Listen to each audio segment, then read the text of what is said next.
Okay, today we're going to talk about the installation of the Nightforce rings and bases on a Remington 700. This is a Remington 700 308. It's a short action. Um, we have gotten some questions on how come their rings and bases and sometimes their action bolts come loose. A lot of times the people don't take the proper preparation to mount these things after they've been DuraCoated. So what I'm going to do right now is I'm going to get set up. I'm going to get the camera a little bit closer so I can do some zooming and show you guys some of the stuff that I do to prepare for the mounting of the rings and bases. Okay, these are some of the tools that we're going to use to chase the threads on the scope rings on the action and to get everything prepared to install the Nightforce base and rings. I wanted to show you, I already did one of them. I wanted to show you here the difference. The one on my left, the threads have already been chased, and the ones on the right, they have not. Let me go ahead and chase this one now. Most of scope rings have an 8/32 thread pattern, so you can see all the junk, trash, and stuff that's coming out, and this is just because some of the sand from the sandblasting and some of the DuraCoat that gets in between the threads. And the reason why you want to remove this is because the thread pitch from the bolt and from the ring itself can meet and have a better contact. With the recoil, the stuff that's falling out right here would eventually come loose, and then also loosening up your bolts and rings and scope mount. Here on this nut here, I would recommend to keep you from scratching it. Just go ahead and probably just put yourself a napkin, push it in there, and on these rings it's a 1/4 fine thread. So I already did the process and did this one right here. So what I'm going to do right now is I'm going to go ahead and clean all the threads and then come back and show you guys the next step. Okay, we just finished chasing all the threads on the rings. I do want to correct myself. Earlier I did say that the thread pattern was 8/32 and it is not. It is 8/40. This hole right here is 8/32, but we'll come back to that later. I do want to say that this here is a 1/4 by 28, and on your die there is two sides to the die. One is a tapered part and one is a straighter part. But this is the tapered part here, and most of the times you'll start with a tapered part, and the reason for that is that it's easier to get started. Once you get farther along to a certain area, you can come back, and since the first 3 or 4 threads are already clean, turn it around and use the flat portion, and what that would do is that would get you further down and clean further threads. So that is 1/4 by 28, and this is 8/40. Another thing that I like to do is I already did it to this side, which is my left. I like to use a little bit of sandpaper, nothing very rough, some like 600 sandpaper, and just remove a little bit of the DuraCoat, maybe the first layer or something. And the reason for that is that sometimes, depending, it dries a little bit faster, and so it kind of leaves a little bit of a powdery residue, a little bit like an overspray.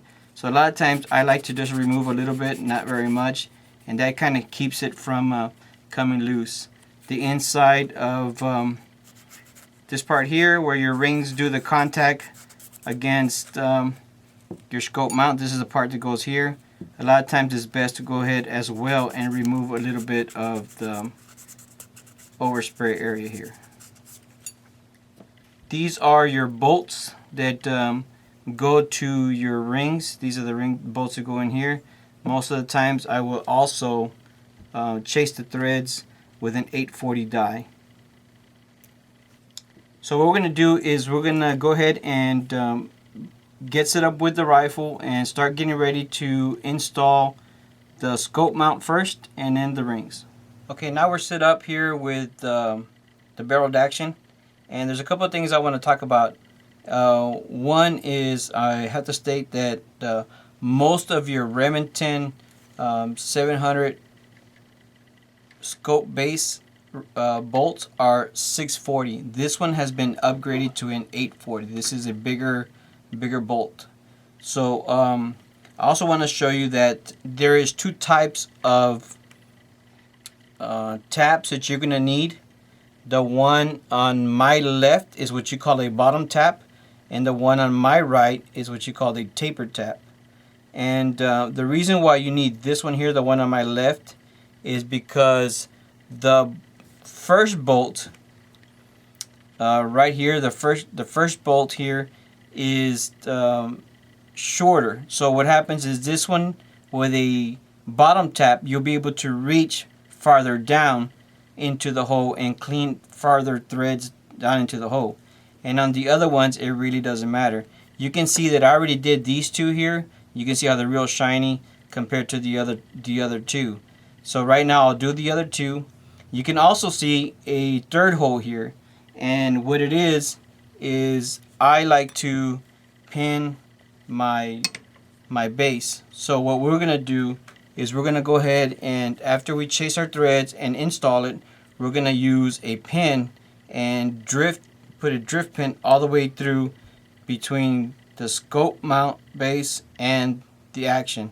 So let me go ahead and get the threads cleaned up, and then we'll get back to this part. Okay, we just finished installing the Nightforce base. We tightened up our 4 bolts with recommendation of 25 inch-pounds. I also now at this time installed my pin. Most people would probably say that you don't need it, but I went ahead and installed it anyway just for extra reinforcement. Another good thing about this Nightforce base is that up front it has a shoulder that comes down and goes against your action, and that also helps you with recoil. At this time I'm going to start by installing my rings.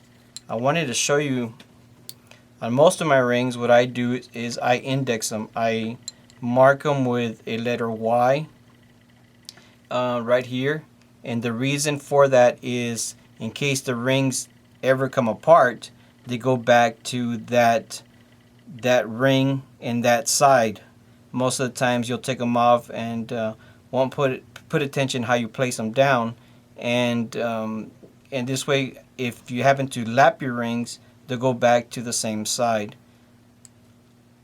I already had pre-selected where my rings were going to go, and you can see that I have 2 drilled holes, one here in the back and one in the front.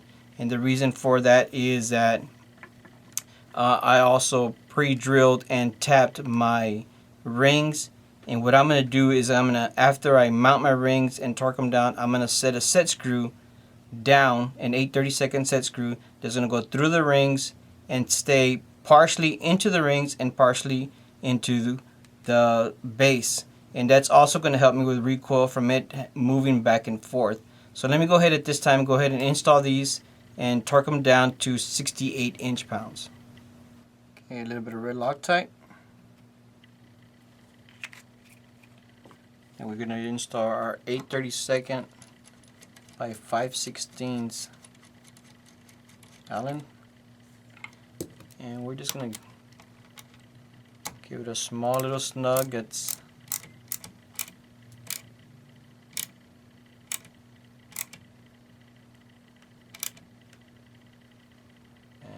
that's it.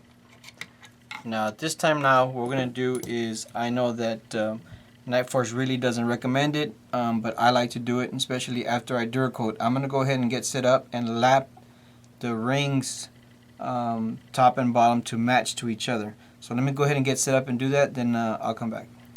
Okay, we just finished lapping our rings. I just wanted to show you here the little bit of discoloring where the lapping has removed some of the DuraCoat, and that's basically saying that in that area there is contact and in the areas there is not. So this would actually give you a true, once you mount your scope, also keep you from scratching and damaging your scope. Now, Nightforce recommends you to tighten up your rings with 25 inch-pounds. So that's what we're going to do next. We're going to go ahead and mount the scope. But as for now, this is all for this video, and this is my way of installing the Nightforce base and rings.